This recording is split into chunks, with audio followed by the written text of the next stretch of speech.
Assalamualaikum warahmatullahi wabarakatuh. Perkenalkan, saya Iko Widiarto dari kelas SIC. Di sini saya akan mempresentasikan hasil dari pengerjaan saya, yakni membangun masa depan menggunakan aplikasi desentralisasi dengan web 3.0.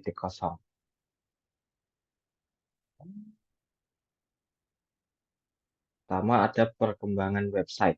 Perkembangan website dimulai sejak tahun 1991 oleh Tim Berners-Lee, seorang ahli komputer dari Swiss. Tepatnya pada tanggal 6 Agustus 1991,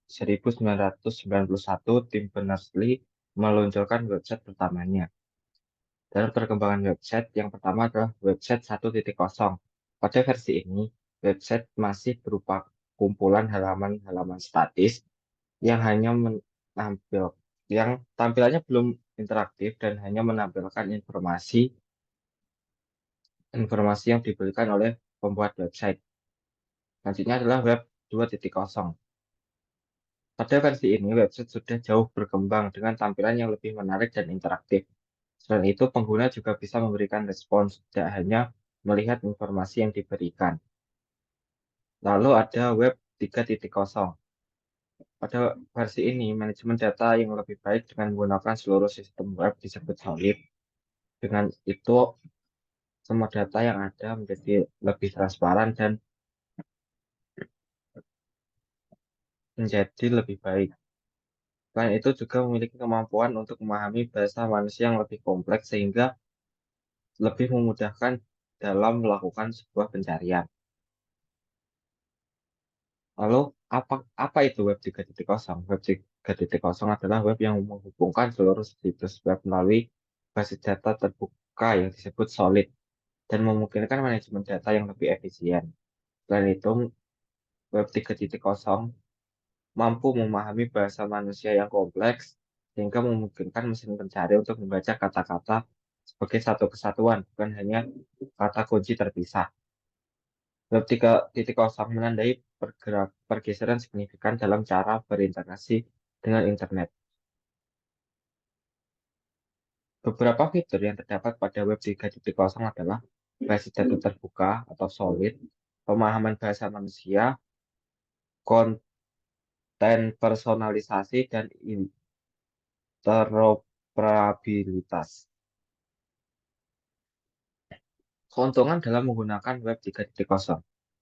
Privasi lebih terjaga dengan adanya konsep desentralisasi karena pengguna akan bisa sepenuhnya mengelola datanya sendiri. Hanya adalah konten kreator atau seniman dapat aman dari plagiasi. Yang ketiga, mesin dapat memahami bahasa manusia yang kompleks sehingga dapat membantu dalam menciptakan sebuah konten. Yang keempat, sistem ekonomi yang mendasari teknologi ini bertujuan untuk mengurangi monopoli yang ada dalam sistem yang ada saat ini dengan menggunakan konsep desentralisasi. Selain kelebihan, dalam Web 3.0 juga terdapat kekurangan-kekurangan. Antara lain, yang pertama, lebih mudah untuk terjadi konflik sosial karena batasan-batasan yang semakin tipis dan orang dalam tanda kutip bebas untuk melakukan apa yang dia inginkan tanpa ada otoritas tertentu yang mengatur interaksi antar pengguna. Yang kedua, sistem ekonomi blockchain yang berpotensi untuk lebih rumit karena keterbukaan antar pengguna dan orang-orang menjadi validator menjadi lebih banyak sehingga biaya yang dikeluarkan juga nantinya bisa lebih banyak. Kemungkinan penyalahgunaan teknologi untuk melakukan monopoli tetap ada dikarenakan masih belum adanya standarisasi atau aturan yang digunakan untuk mengendalikan orang-orang yang berkuasa. Yang keempat, memiliki ketergantungan terhadap data, sebab Web 3.0 memerlukan akses ke banyak data untuk bisa berfungsi dengan baik dan mengeluarkan semua potensinya. Selanjutnya adalah tantangan-tantangan yang dihadapi dalam menerapkan Web 3.0. Tantangan pertama ada tantangan teknis di mana masih kurangnya teknologi saat ini untuk mendukung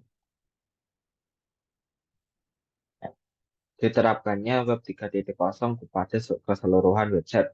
Contohnya adalah teknologi blockchain yang sampai saat ini masih banyak kekurangannya. Lalu selanjutnya ada pengalaman pengguna. Pengalaman pengguna blockchain sangatlah rumit sehingga banyak orang yang tidak tidak terbiasa dalam menggunakannya. Tanya adalah tata kelola.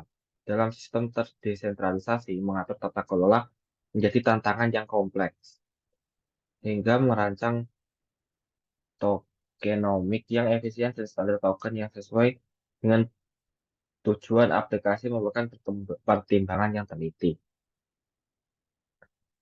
Sekian yang dapat saya sampaikan. Saya ucapkan terima kasih.